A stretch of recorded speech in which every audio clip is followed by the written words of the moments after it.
Hi, Alison here, longevity rescuer.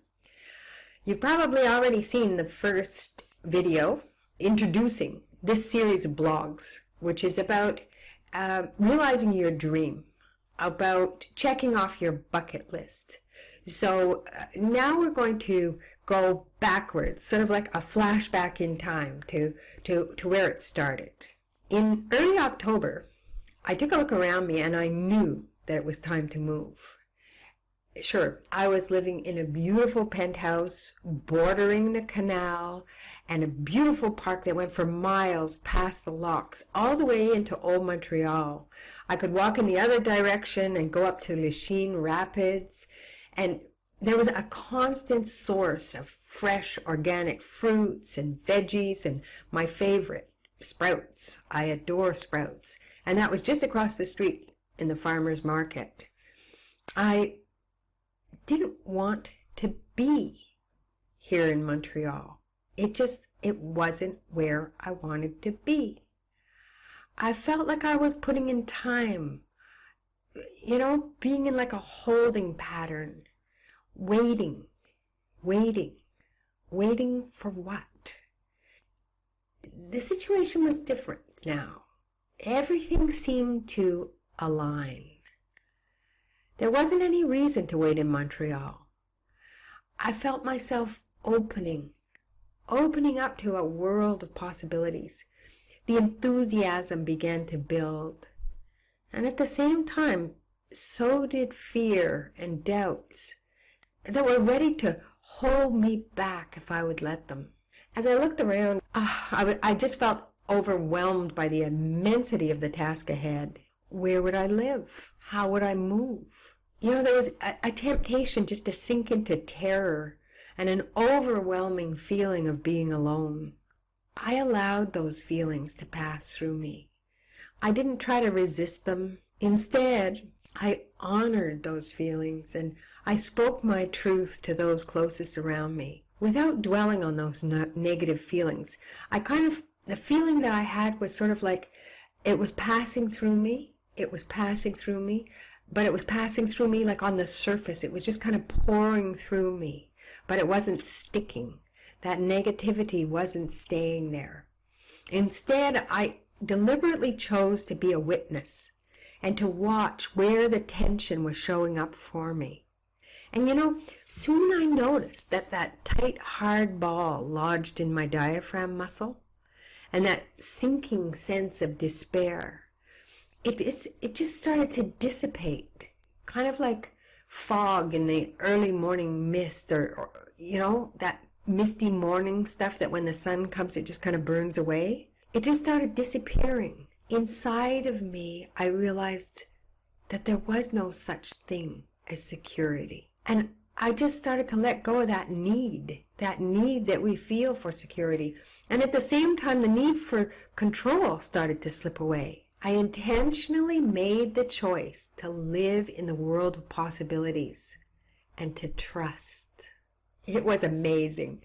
So many late nights were spent searching the internet and chatting on the phone with my girlfriends over the endless possibilities and the pros and cons of all these different options. When my mom was alive, I'd had plans to go to BC. Well, my mom, who never made any demands on me before, begged me to move to Toronto. I'll never forget her words. She said, "I've never asked you for anything in your life, and I'm asking you now. Please don't move to BC. Come here to Toronto." I knew why she was asking. 24 years earlier, my oldest sister had disappeared in Vancouver.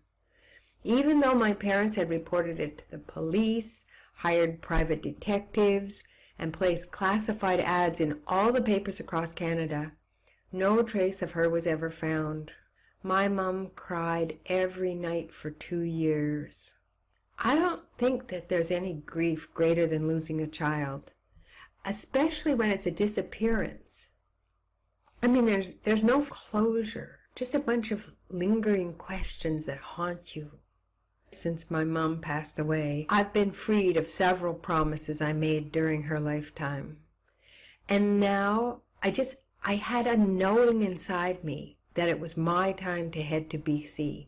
And one of my friends suggested Kelowna, with its mild winters and beautiful Okanagan Lake. When I was looking and exploring and researching it and so on, they call it the Hawaii of Canada. So I decided to downsize and put only the artwork and the antiques that my dad had personally given me in storage. I worked really quickly, making piles. One pile to give to friends, one pile to donate to the Salvation Army, one to toss, one to shred, one for storage, one to pack in my car. I mean, amazing things started to happen.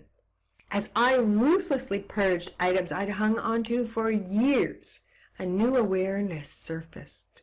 I looked at these objects that I'd found so important and realized how trivial they were. I found old address books with names of people I no longer remembered, or friends that had passed away, old appointments that I thought were so critical. And you know, none of these piles defined me. Not one of the hats I'd worn in my life carried any weight. I am something intangible, part of an infinite source of connected energy, and everything else is a distraction, attracting me from what is real. With an even greater sense of clarity, I opened myself up to the world of possibilities, and with lightning speed, the universe began to deliver. Very soon, I found a walkout apartment, right beside a trail on Knox Mountain near downtown Kelowna. But as I investigated further, I discovered it was Grand Party Central upstairs, and I let that one pass. It was becoming clearer as I visualized in greater detail the perfect location. A location right on the lake, hiking trails, an exercise facility, and sauna or steam bath were all present in the ideal picture I painted in my mind. I could smell the clean air. Then, with almost a sense of expectation, not entitlement, but expectation, I opened the computer, and there was a listing for an apartment in the Lake Okanagan Resort, as close to the lake as you could get. In fact, with all of the buildings in this resort, this particular apartment is the closest to the lake. It was just absolutely amazing. So I looked up the resort, and I learned that they just installed new exercise equipment. There's a spa with a massage, there's sauna, indoor-outdoor jacuzzis, pools, and several restaurants. The grounds of the resort nestle on the mountainside on 300 acres of land with the largest privately maintained hiking trails in the area. I was thrilled, you can imagine. But as I said, I wasn't surprised. You see, every time I relinquish the need for control and put my trust into that universal energy, what I imagine shows up either exactly the way I pictured it or even better. It happens so often that I'm no longer surprised. Blissed out, yes, but not surprised. It just happens too often. And I know all I have to do is put the image out there. Not just the image, but the feeling behind the image.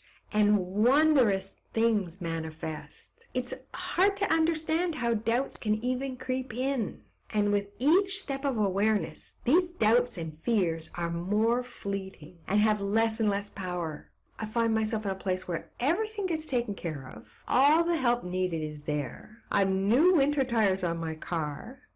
I'm packed and ready to drive across Canada for the first time in my life. Stay tuned for the adventures on the road in the next blog.